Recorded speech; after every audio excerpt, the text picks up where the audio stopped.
This is Justin Cantor of soulmusic.com. Today I am delighted to be speaking with a lady who's given us an ongoing supply of soulful schooling these last couple of decades.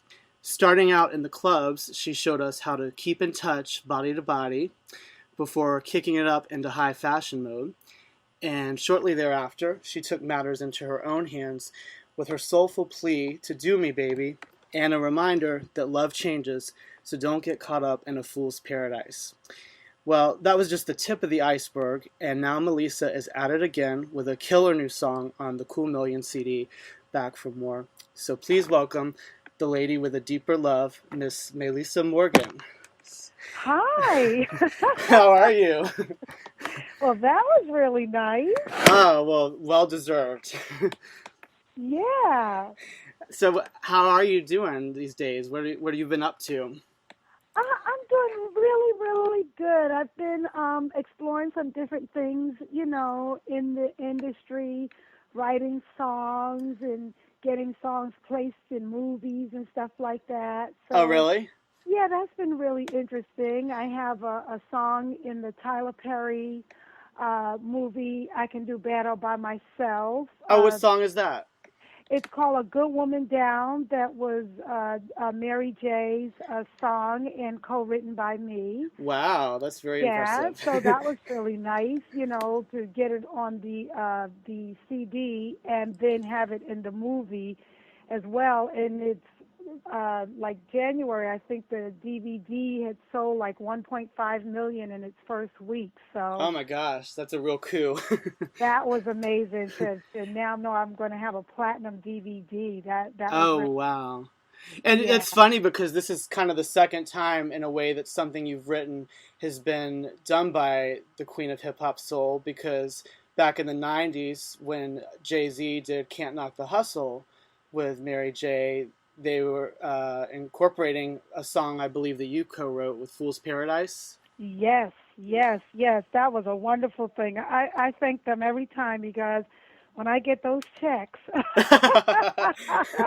I am very appreciative and humble to those two guys for redoing that song. And I got to do a remix with Jay-Z, but every time he's in concert or, on TV or something, he makes sure that he does that song, and Mary does too. So, I'm blessed that they do that. I know that was interesting that you mentioned that, because I believe the original recording they did, they changed up the lyrics a little bit, Yes. but and then there, as you mentioned, there was a remix where you sang the original lyrics, right? Yeah, yeah. So Yeah. it worked out really great, and I'm hoping to do more stuff with them in the future. God willing. Yeah. Well, so you got the song placed in a blockbuster movie, and you're involved in a very different thing right now, which is actually what brought about the interview with the Cool Million Project, Back for Yes. More. And you have a delicious new song on there called Sweet Baby that's been making the rounds and getting a really good response. So, can you tell me who approached you to do this project and how that song Sweet Baby came together? Well, actually, Frank from Cool Million approached me first, and he actually found me on MySpace. Oh, okay. Which is, you never think those things work, but they really do, Uh-huh. And he found me on MySpace and we started talking, and then he, emailed me the song, and, I wrote some lyrics to it, and then we just arranged, that when Rob, who's, the actual producer, came into town, Mhm. so that I would go in the studio with him and do the song, and that's how it came about. So it's a wonderful thing, and I think I might be over in Germany real soon doing a concert, and I'm going to incorporate the song, in the show. Oh, that'll be awesome. I know a lot of people will be looking forward to that. And a lot of people here will probably be wishing they could be over there Yeah. seeing it. So hopefully it makes its way here to some degree, although I know it's a challenge with that style of music when it comes to the old school flavor to make it happen here. But at least that's a starting point, over there in Germany. Yes, yes, Hmm. yes, and it's really nice to, to see that around the world, that people appreciate, my music, in Yeah. different ways. It's a really wonderful thing. It's a true test of time, Yeah. craft is really humble. When there was a tour and high fashion wasn't doing that well, he put me on that tour so I could make money and but I really, deep in my heart wanted to do my own thing. So, after that I just, love you very much, but I really got to see if I can make it happen for myself. And if you don't believe in me enough, then this situation is never going to work. Right, because you didn't end up doing the second album with them, I know. Right, Um, and right. if a few years passed, and I believe you at that point you started doing backings. Did you work with Shaka at some point? Yes. Mhm. Okay. Yeah. So how did you end up? Okay, so you've been doing these kind of one-off dance projects, and then how did you make that foray into working with someone of Shaka's caliber? Well, actually, it was Vesta Williams who got me that gig. Okay.